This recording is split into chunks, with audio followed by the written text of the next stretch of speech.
Bismillahirrahmanirrahim. Dari sahabat Abi Hurairah radhiyallahu an, dia berkata, Nabi bersabda, Allah tidak akan menerima salat salah seorang di antara kalian jika dia berhadas sampai dia berwudu. Ma'asyiral muslimat yang dimuliakan Allah Subhanahu wa taala, hadis ini menjelaskan tentang fadlul wudu, tentang keutamaan berwudu, di mana wudu itu menjadi syarat daripada sahnya sebuah ibadah salat. Artinya kalau salat tanpa wudu berarti tidak sah salatnya, karena dia menjadi syarat sah daripada salat. Sebelum kita bentangkan hadis ini, kita akan menjelaskan tentang keutamaan wudu dulu, biar kita makin terangsang untuk terus menjaga wudu dan tahu arti dibalik keistimewaan orang yang menjaga wudu. Baik, ma'asyiral muslimat yang dimuliakan Allah Subhanahu wa taala, di antara keistimewaan wudu itu banyak sekali. Dan tentu yang paling istimewa adalah wudu itu mukaffiratun lidzunub, bisa menghapuskan dosa-dosa kita.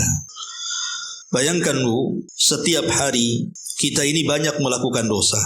Tidak lisan kita mata kita, tidak mata kita ya telinga kita, tangan dan juga kaki kita. Setiap hari kita melakukan dosa. Lah dengan rahmat Allah Subhanahu wa taala, kita bisa menggugurkan dosa itu hanya dengan amalan ringan. Dengan cara apa? Berwudu. Dalam sebuah hadis dijelaskan dari Utsman ibn Affan radhiyallahu an, Nabi sallallahu alaihi wasallam bersabda, "Man tawaddaa fa ahsanal wudu, kharajat khatayahu min jasadihi hatta takhruja min tahti adfarihi." Kata Nabi SAW, siapa yang berwudu dan dia perbaiki wudunya, maka kesalahan-kesalahan dalam jasadnya akan keluar sampai di bawah jari jemarinya. Subhanallah. Betapa banyak dosa yang kita lakukan dari lisan kita, baik dusta, ghibah dan yang semacamnya kan. Ketika kita berwudu, kita berkumur-kumur.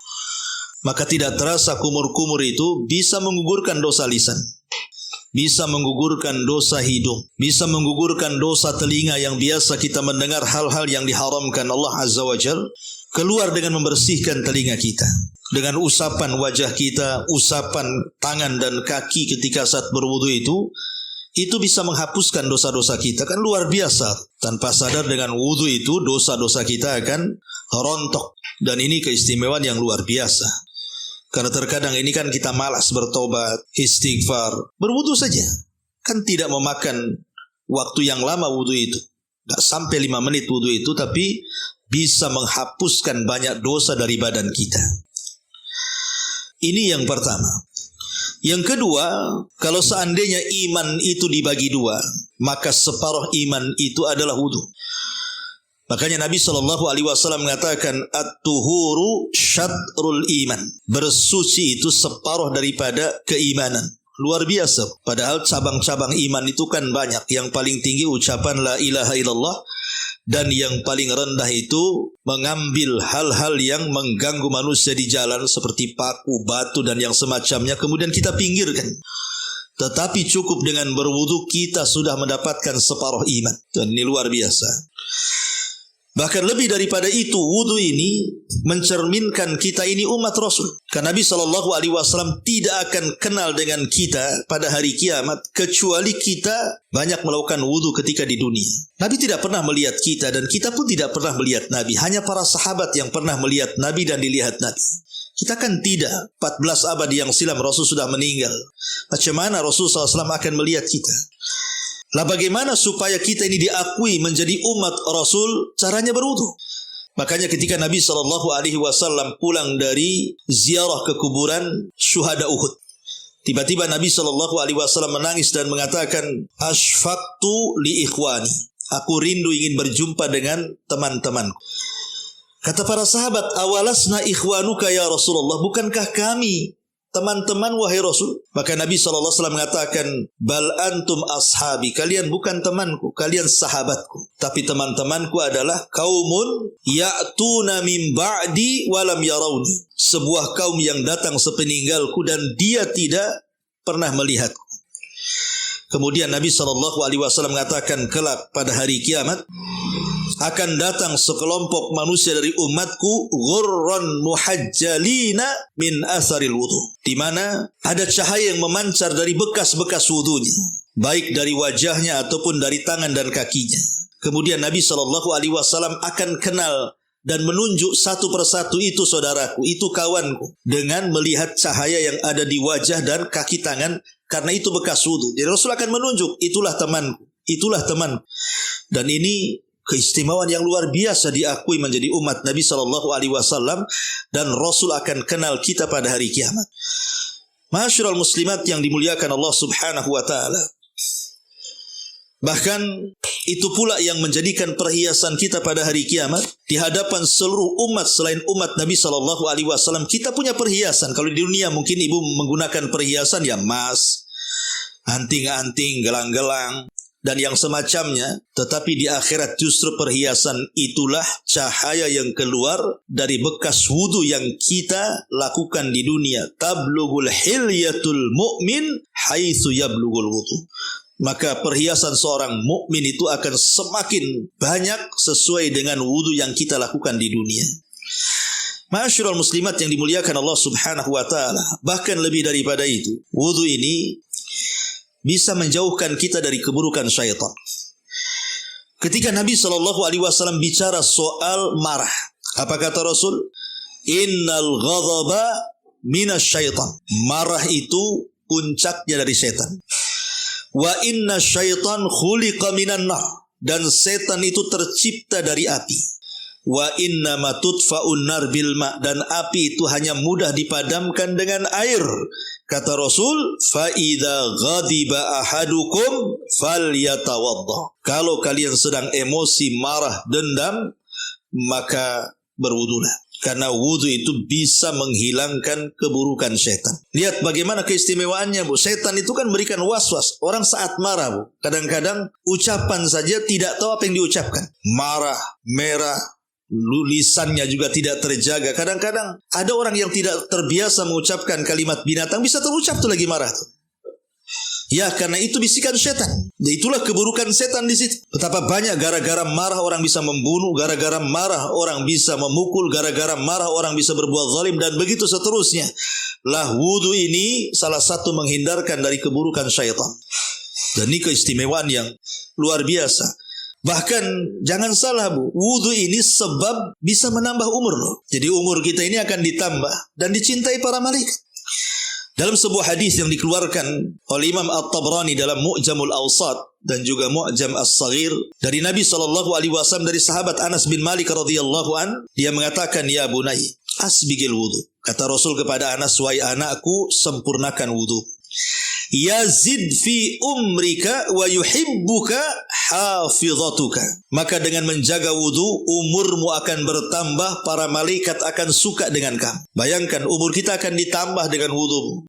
Jadi kalau ingin panjang umur, ya banyak-banyak berwudu lah.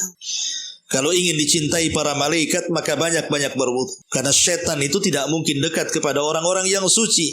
Ketika setan tidak dekat, berarti malaikat yang mendekat. Ingat, ketika malaikat suka dan cinta dengan kita, kita akan mendapatkan banyak keutamaan. Lah, siapa yang mencabut nyawa kita kalau bukan malaikat? Siapa yang mencatat amal kita kalau bukan para malaikat? Siapa yang mengawasi dan menjaga kita kalau bukan para malaikat? Kalau malaikat-malaikat ini sayang dan cinta dengan kita, tidak mungkin dia mencabut dengan cara yang tidak baik. Tidak mungkin mencatat kecuali yang baik-baik. Dan begitu seterusnya. Maka dengan berwudu itu bisa menambah umur, bisa dicintai para malaikat, bahkan lebih daripada itu, sebab dikabulkan doa juga itu karena wudu. Jadi kalau ingin dikabulkan doa-doa kita, maka sebelum berdoa itu wudu dulu. Walaupun hukumnya sunnah saja.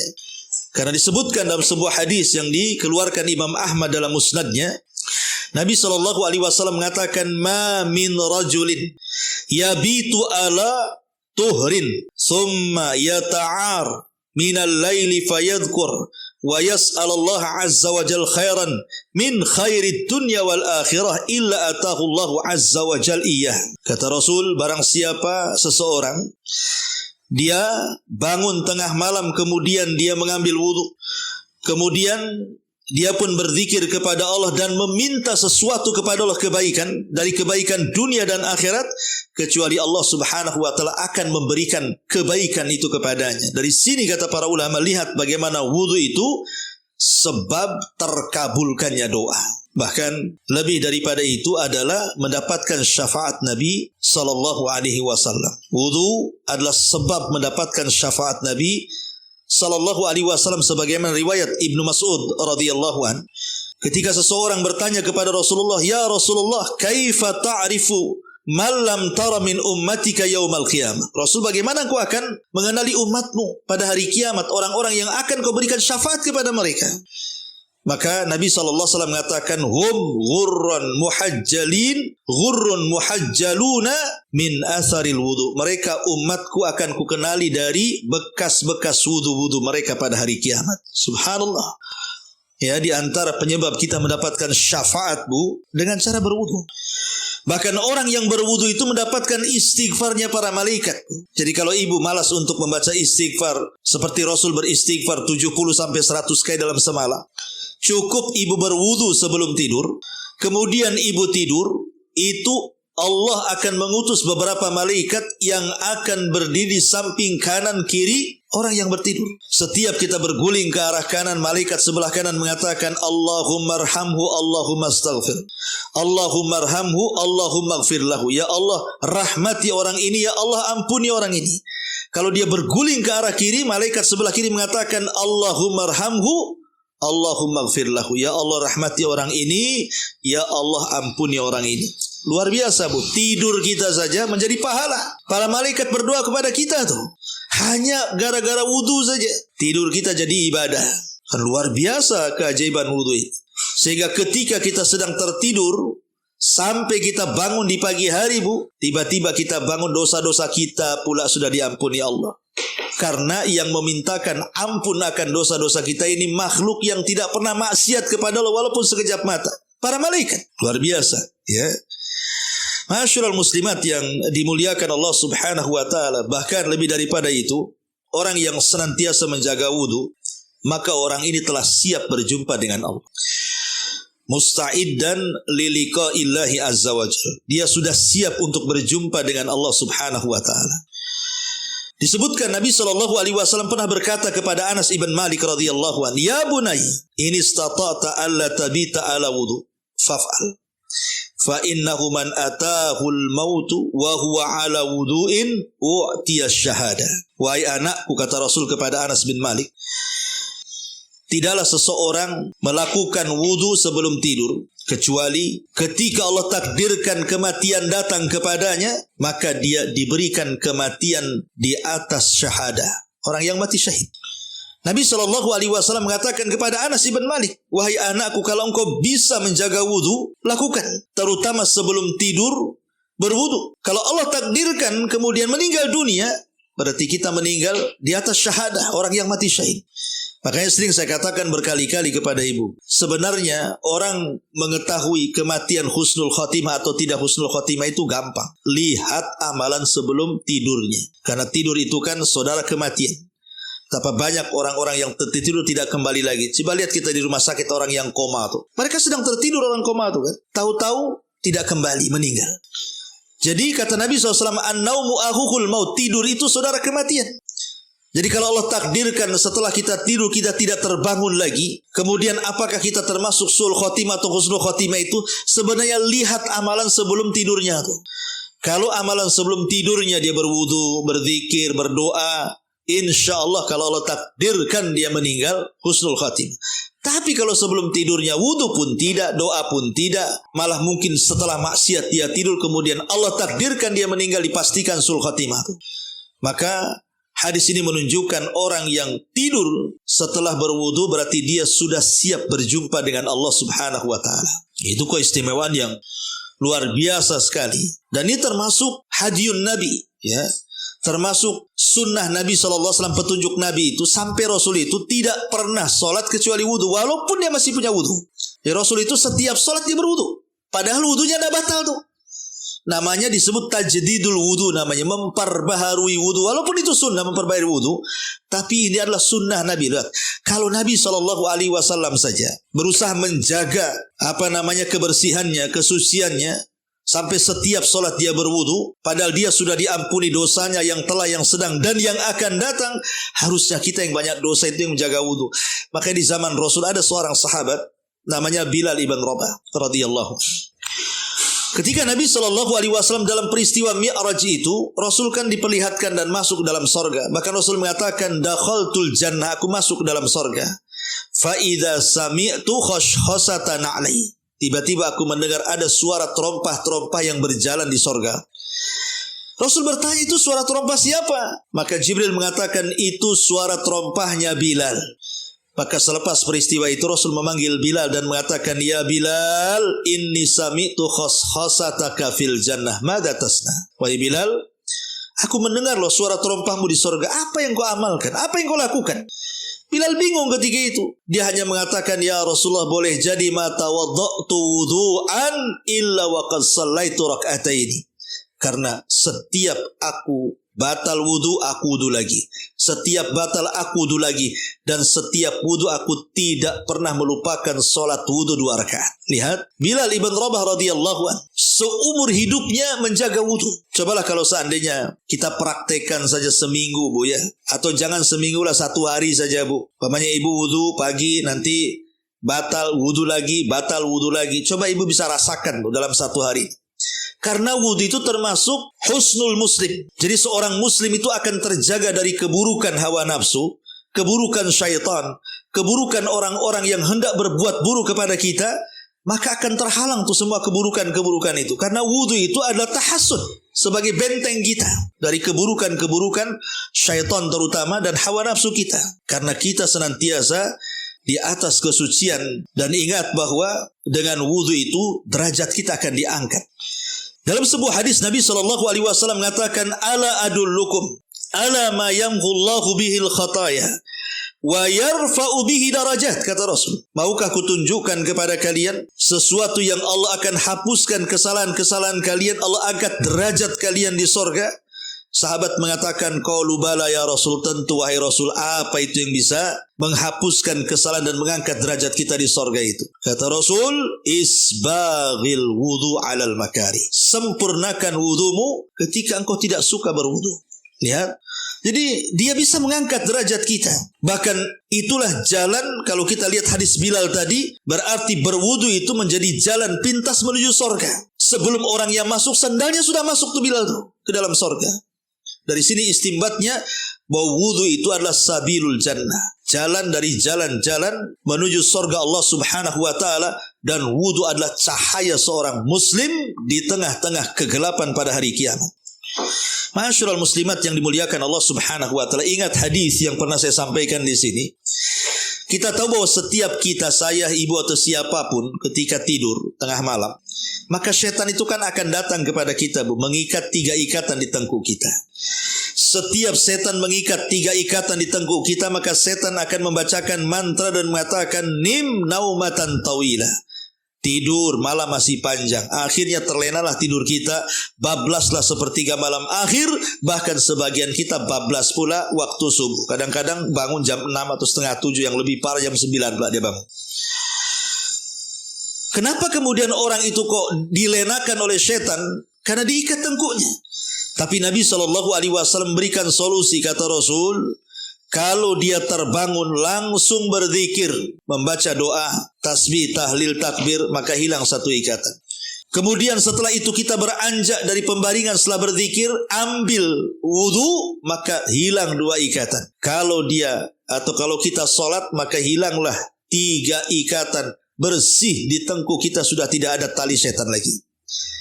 Apa yang terjadi, kata Rasul, di siang harinya, di pagi harinya, maka jiwanya akan bersih dan hidupnya akan semangat dan tidak ada masalah yang menghampiri dia dalam 1 hari itu. Lihat, wudu bisa mengurai ikatan setan. Tapi kata Rasul sebaliknya, orang yang bangun tidak berzikir, tidak berwudu, tidak sholat subuh, maka jiwanya akan buruk dan dia akan mendapatkan masalah terkadang tidak tahu dari mana itu masalah datang. Na'udzubillah. Ya, lihat bagaimana wudu ini luar biasa. Makanya jangan pernah meninggalkan wudu. Amalannya ringan, tapi lihat segudang pahala yang disabdakan Nabi SAW. Inilah rahasia keajaiban wudu. Lalu wudu ini di mana saja disyariatkan? Secara umum Bu, wudu ini di mana saja disyariatkan. Kapanpun ibu wudu, jam berapapun, di tempat manapun, walaupun ibu masih punya wudu kemudian wudu, itu baik, tidak ada masalah. Karena wudu ini sebuah amalan istimewa yang Allah Subhanahu wa Ta'ala berikan kepada kita. Tetapi ada waktu-waktu yang kalau kita berwudu itu sangat disunnahkan. Contoh umpamanya, pertama, bagi seorang muadzin, disunahkan bagi seorang muadzin untuk berwudu. Kemudian yang kedua, ketika hendak sholat, walaupun dia masih punya wudu, dia wudu lagi setiap untuk sholat, maka itu disunahkan. Kalau batal ya tentu menjadi syarat wudunya. Ya. Kemudian juga di antara yang dianjurkan saat berwudu adalah ketika hendak tidur. Tadi saya sudah disebutkan keutamaannya kan.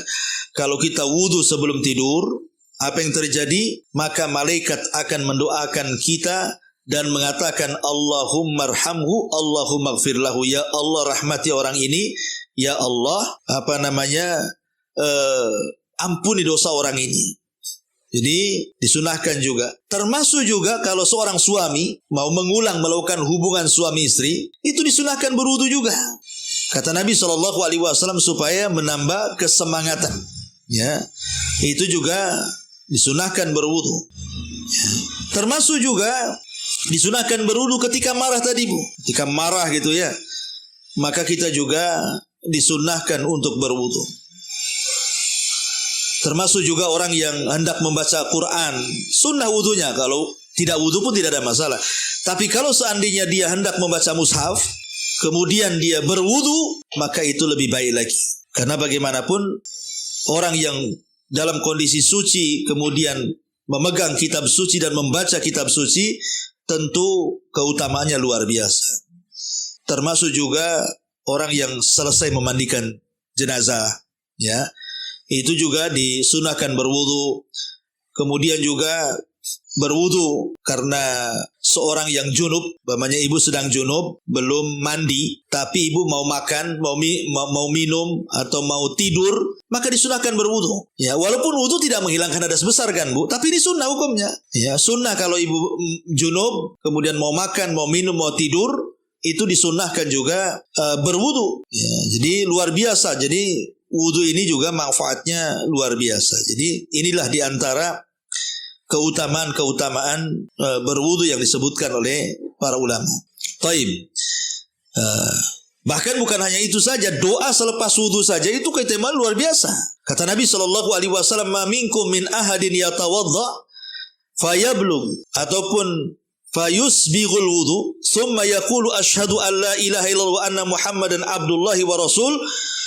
Illa futihat lahu abwabus al jannati tsamaniyah yadkhulu min ayyiha syaa. Jadi kalau habis berwudu Bu, syahadat asyhadu an la ilaha illallah wa anna Muhammadan abduhu wa rasuluh. Lihat bagaimana keutamaannya. Allah akan buka 8 pintu sorga dan kita masuk dari pintu sorga manapun. Itu doa selepas wudu Bu. Membaca 2 kalimat syahadat. Jadi biasakan ibu kalau berwudu, baca 2 kalimat syahadat habis wudu itu Bu. Kan mudah, ibu kan nggak mungkin nggak hafal syahadat kan. Asyhadu an la ilaha illallah wa asyhadu anna Muhammadan abduhu wa rasul. Kalau mau nambah ya boleh jadi Allahumma ij'alni minat tawwabin waj'alni minal mutatahhirin. Ya, Allahumma ij'alni minat tawwabin waj'alni minal mutatahhirin. Ini doanya saja luar biasa. Ya. Taib ini di antara keistimewaan dan tempat-tempat kita disunahkan untuk berwudu. Masuk pada hadis yang kita bahas ini. Kita baca sedikit perkataan pengarang di sini. Hadis ini kata pengarang, bisa lihat bukunya, secara tersurat menjelaskan bahwa barang siapa tidak berwudu ketika berhadas, salat yang ia lakukan tidak diterima alias tidak sah. Maknanya wudu itu walaupun hukum asalnya sunnah, tapi kalau dilakukan untuk salat wajib menjadi wajib, bahkan syarat sahnya salat. Adapun secara tersirat menjelaskan bahwa barang siapa berwudu terlebih dahulu, salatnya diterima. Artinya kalau tidak berwudu tidak diterima salatnya, percuma. Tentunya jika terpenuhi kewajiban dan syarat sah salat yang lainnya. Karena sang pemberi syariat, maksudnya Allah, mengaitkan banyak hukum ibadah dengan perkara tertentu, akan tetapi tidak cukup dengan satu perkara itu saja untuk terlaksana sebuah hukum, namun hingga terpenuhi seluruh syarat-syaratnya. Artinya wudu ini bukan satu-satunya syarat sahnya salat. Ya, banyak syarat-syarat yang lain. Wudu ini salah satunya saja. Kemudian kata beliau di sini, dalam hadis Nabi SAW ada kalimat hadas kan, idza ahdatsa, apabila dia berhadas. Hadas di sini mencakup seluruh pembatal-pembatal wudu, termasuk juga sesuatu yang keluar dari dua jalan, kubul dan dubur. Kemudian juga tidur juga membatalkan wudu. Maksudnya tidur yang terlelap ya, bukan tidur yang, kan tidur itu ada dua bu. Ada tidur itu yang disebut dengan selip-selipsikan. Nah, itulah tidur ayam gitu ya. Itu enggak terlelap tuh. Nah, itu tidak batal wudunya. Maksud sampai ngorok enggak tahu di sekitarnya, itu batal wudunya.